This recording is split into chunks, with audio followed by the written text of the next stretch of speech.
همین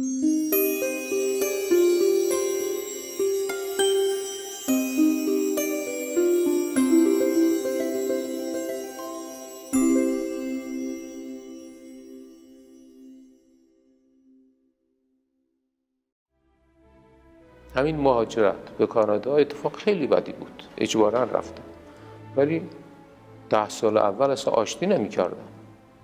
حتی خواب‌هام همه اینجا بود. تا حالا هم گاهی اینجاست. یعنی که ولی شاید لازم بود.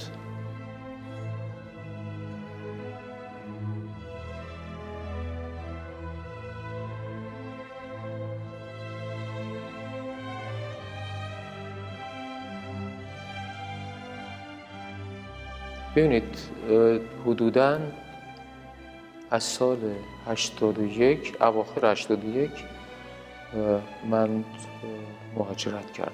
1 سال در یونان زندگی کردم برای که منتظر ورقای اقامت بودم. خانومم اینجا بود، بچه‌ها انگلیس تحصیل می‌کردن. در تمام این اطراف یونان سفر می‌کردم. خب گهگاهی پلیس می‌اومد و منو اخطار می‌کرد که شما باید برید بیرون چون مقیم اینجا نیستید. و چون برادرم در آلمان بودن رفتم اونجا، تونستم اجازه اقامت آلمان رو بگیرم و با این ورقه تونستم در یونان تقریباً حدوداً 1 سال بمونم. در یونان چون با $500 فقط اجازه داشتم با $500 برم یونان، از لحاظ پول خیلی در تنگنا بودن. یه دوست آمریکایی داشتم که در ایران آشنا شده بودیم در سفر بلوچستان. ایشون به من، یعنی با خانومشون، اتاق خوابشون رو خالی کردن و اتاق خوابشون رو گفتن شما اینجا بمون و نقاشی بکن. باور کنید شبا میرفتم بیرون، کاغذ مقوایی که دور ریخته میشد اینا رو جمع میکردم میوردم و روی اینا نقاشی میکردم. حدوداً 63 تا کار کوچیک و متوسط انجام دادم که در خونه این آقای پل پارکر، ایشون ترتیب نمایشگاه داد که 6-7 تا کار منو فروش رفت و این کلی پول بود برای من. و وقتی که من مهاجرت کردم به کانادا، اونجا شروع کردم به کار کردن خیلی هم جدی. حاصل کار 82 و 83 نمایشگاه خیلی خیلی مهم من بود در نیویورک. فکر میکنم نصف کارا فروش رفت و با بهترین نقاشای خودشون مقایسه کردن و این برای من فوق‌العاده بود، برای اینکه من در یه اتاق فرض کنیم مثل پستو مانند کار میکردم، یعنی جایی نداشتم کار کنم. و به همین دلیله که گاهی حتی امروز فکر میکنم اگر منو فرض کنید اجباراً من در یه اتاق خالی کوچیک زندگی بکنم، کارهای کوچیک هم گاهی هیچ فرقی نداره تا کارهای عظیم بکنم.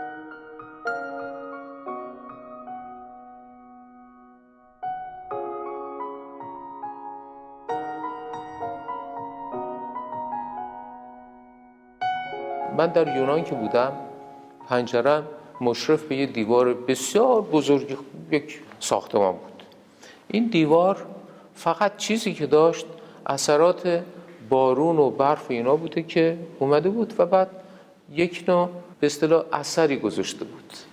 باور کنید تقریباً 7-8 ماهی که من این دیوار رو نگاه می‌کردم باعث 50-60 کار شد. مثل وهم بود، میدونید، توهمات بود که اونجا به وجود بود، ولی اون توهمات اونجا نبود، از من بود که فرض کنید این ناراحتی‌های شخصی بود.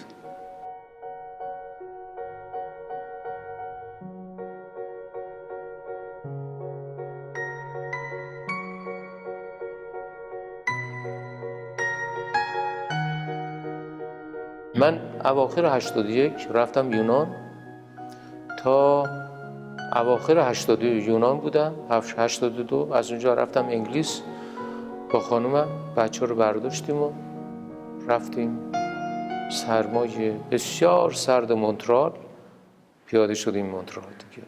در اوایل 82 بود که هیچی نداشتم و نه زبون بلد بودم، نه طریق زندگی، نه هواش مناسب بود. رزومه فرستادم گفتن بفرست به آلبرتا، اونجا یک دانشگاهی هست در بنف. رزومه من دیدن و دعوت کردن اونجا. من رفتم دانشگاه، من به عنوان پروفسور طراحی قبول کرد. با خوشحالی برگشتم. خانمم گفت که ما 2 بچه داریم که در انگلیس بودن این سالها، حالا اینجا من دیگه غربت دیگه نمیپذیرم، نمیام اونجا اصلا کسی نیست. و شاید حق داشت. من برگشتم و این رو شنیدم، گفتم بس من میرم ایران. پاشتم اومدم ایران. 4 ماه اینجا بودم. رفتم زردبند، یه جایی رو دیدم و فکر میخواستم بخرم و مثل یه چوپان، مثل دهاتی شروع کنم زندگی کردم. واقعا که خانومم بعد از 3-4 ماه اومد و گریه و اینا که ما دیگه مونترال نیستیم، رفتیم تورنتو. پاشتم رفتم تورنتو، دیدم به جای تورنتو رفته میسیساگا، یه شهرستانی. 3 سالم اونجا وقتم تلف شد. میدونید چون هیچ آشنایی نداشتم، باور کنید برای غرورم میرفتم چاپخونه، یه چاپخونه ایرانی بود، میرفتم اونجا گاهی مثلا کار گرافیک اینا براش انجام میدادم. اگر کار نبود مثلا قوطی‌ها رو جابجا میکردم، حمالی دیگه، میدونید که پول گیرم بیاد.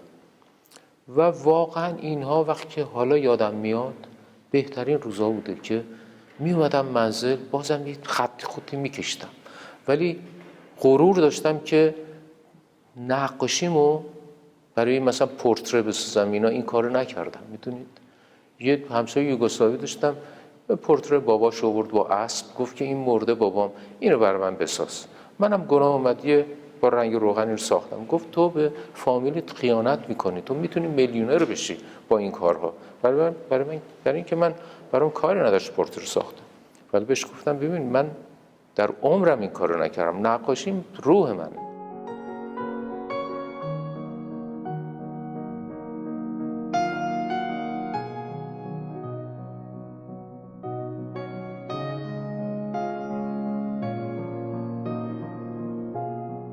مهاجرت چیز بسیار مزخرفی، ولی اگر با ثبات نگاه کنید فوق‌العاده است.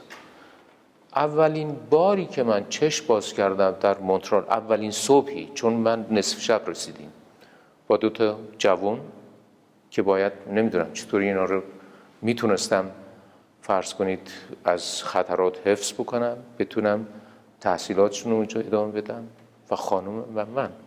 یادم یک فرانسوی که از نقاشای خوب مونترال بود شد به من گفت که من زیرزمینم خالیه، شما بیا اونجا کار کن.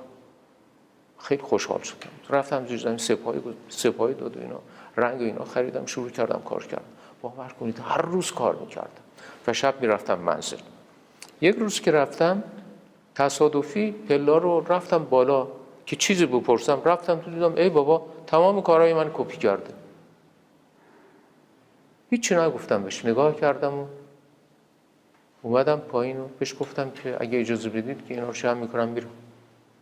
برگشتم باز همون آپارت.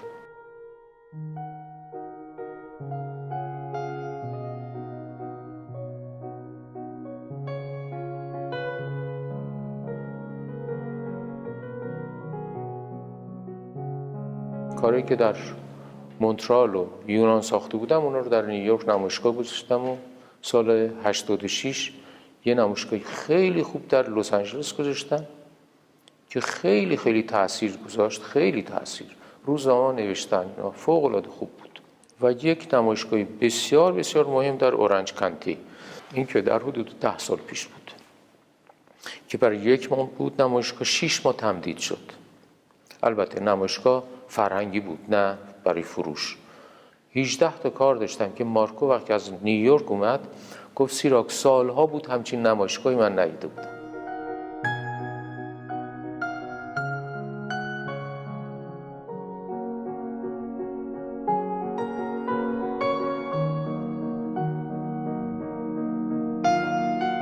هشت ماه در یونان تنها بودم، برای ورقه‌های به اصطلاح مهاجرت منتظر بودم. یه روز وقتی برگشتم تو اتاق کوچیکم با خودم فکر کردم که اگر من در آینه خشمگین نگاه میکنم، واقعا عکس العمل همینه. یعنی خشمگینانه است. اگر مهربان نگاه میکنن، عکس العمل مهربانه. گفتم چه انتظاری دارم از مردم اگر من درشتی بکنم و انتظار خوبی داشته باشم؟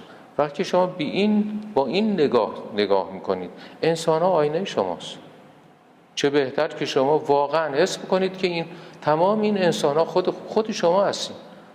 خب وقتی شما به این پاکی میرسید که فکر کنم جز عشق چیزی نیست، اگر کسی حتی فکر بکنید که دشمن شماست، اون دشمن شما، یه دشمن ایشون نیستید.